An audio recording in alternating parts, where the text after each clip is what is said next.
Stock's trying to bounce off the lows of the day, but the damage is done, and no stock has been hurt more than SVB Financial Group today. The share is plunging the most in more than 2 decades after. Conceived by Bill Biggerstaff and Robert Mediaris over a poker game, as the name suggests, SVB was established to provide credit and banking services to Silicon Valley's growing number of startup technology companies.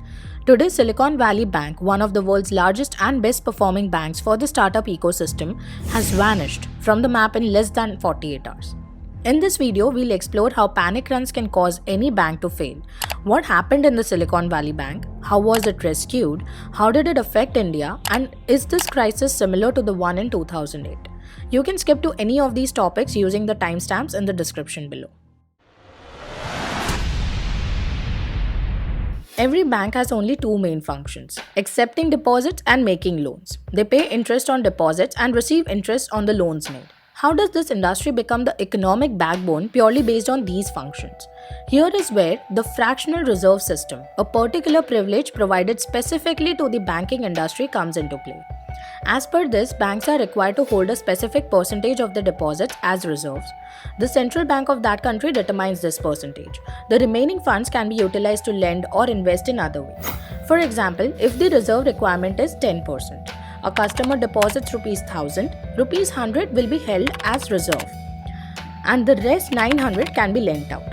Assume the bank lends out ₹900 to a small businessman who deposits it in another bank, which then lends out ₹810 to another businessman after subtracting the 10% reserve. The procedure is repeated till the ₹1,000 is transformed to ₹10,000. This superpower is only available to banks until they have the public's trust. In such a pessimistic scenario, especially after experiencing the 2008 crisis firsthand, people's trust in the banking system has been shaken. Thus, at the first hint of a crisis, a situation known as a panic run occurs, in which a significant number of banks' customers simultaneously try to withdraw their deposits from the bank all at once, usually due to fears that the bank may become insolvent. As a result of the fractional reserve system, the bank only has a fraction of depositors' money in reserve, and the remainder has been lent out as loans. Due to this, a bank cannot serve all the depositors at the same time, which is why panic bank runs can result in bank failures. From 2020 to 2022, Silicon Valley Bank's deposit base tripled in size due to the pandemic-era tech boom. Rather than investing their deposits in other startups or venture firms, the bank invested them in long-term treasury bonds and mortgage bonds, which normally provide small but safe and consistent returns. That's where it all went wrong. Let's see why. Bond prices and interest rates are inversely related. Bond prices will decline if interest rates rise and vice versa. As commodity prices rose owing to the Russia-Ukraine war in 2022, central banks around the world were forced to begin raising interest rates, causing bond values to fall. As inflation jumped and Fed lifted interest rates from 0 to above 4.5% to fight it over the last year, the value of SVB's portfolio eroded. This is why Warren Buffett advises, don't put all your eggs in one basket. Cut to 2023, on March 8th, the bank sold their entire available for sale portfolio at a loss of about $1.8 billion to meet their clients' liquidity needs. This was yet another stupid move for two reasons. First, why would someone book losses unless they were in desperate need of that money?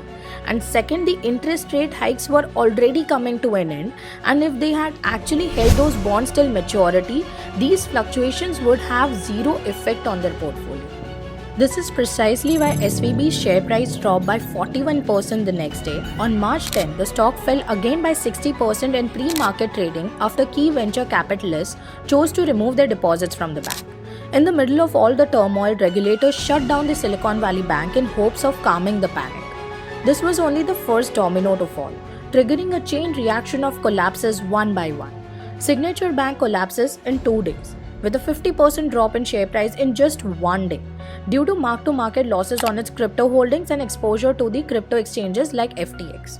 The sickness continued to spread, and the weaker banks such as Credit Suisse and Deutsche Bank, who were already struggling to make ends meet, were hit by the hysteria.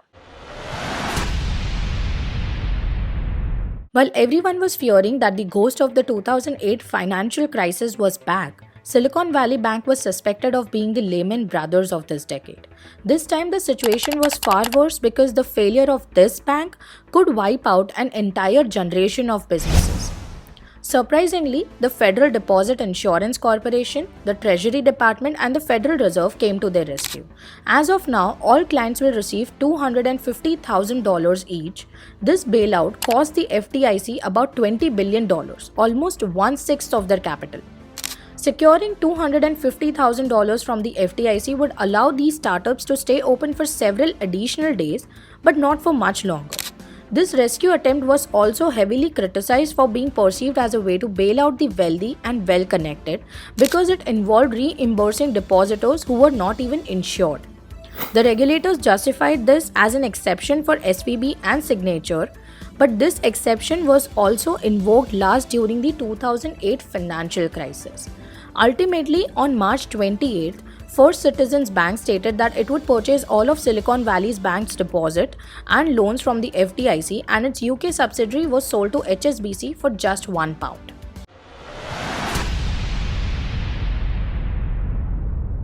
The cascading effect of this disaster was felt 8,000 miles away in India as well. Our country's exposure to this issue is estimated to be around over $1 billion. Dozens of young Indian startups backed by YC, Axis, Sequoia India, Lightspeed, and SoftBank banked with Silicon Valley Bank. Some of these startups couldn't withdraw their deposits in time because they didn't have another US banking account readily available to hold that capital. The silver lining in this entire fiasco is the unexpected push for the Atmanirbhar India campaign, as Union Minister Rajiv Chandrasekhar used this situation to urge startups to use the Indian banking system to diversify their treasuries. Gift City emerged to be as the knight in shining armor for this cash-strapped startups looking to channel their deposits from the United States. Several Indian banks, including Axis Bank, Kotak Mahindra Bank, ICICI Bank, and HSBC, have reportedly formed specialized teams to assist businesses in transferring their funds from their SVB accounts to their Gift City branches. As of 17th March, about $200 million of the $1 billion held by Indian startups in SVB were transferred to Gift City. The US government is bailing out a bank's customers, but that doesn't mean another great recession is coming. While both events involve financial institutions and economic disruptions, the causes and impacts of the fall of SVB and the 2008 crisis are very different. The 2008 financial crisis was much more about industry-wide bad lending practices, and major US banks were involved in it. Talking about the current situation, SVB is the 16th largest bank in the United States, thus it is not large enough to spark a widespread banking crisis on its own. The only danger at this point was the possibility that panic runs would continue. That was resolved when FDIC declared full deposit protection to the depositors, which reduced the likelihood of further such runs starting in similar-sized banks. That's all from our side. If you liked our video, don't forget to hit that subscribe button to stay tuned with our upcoming content.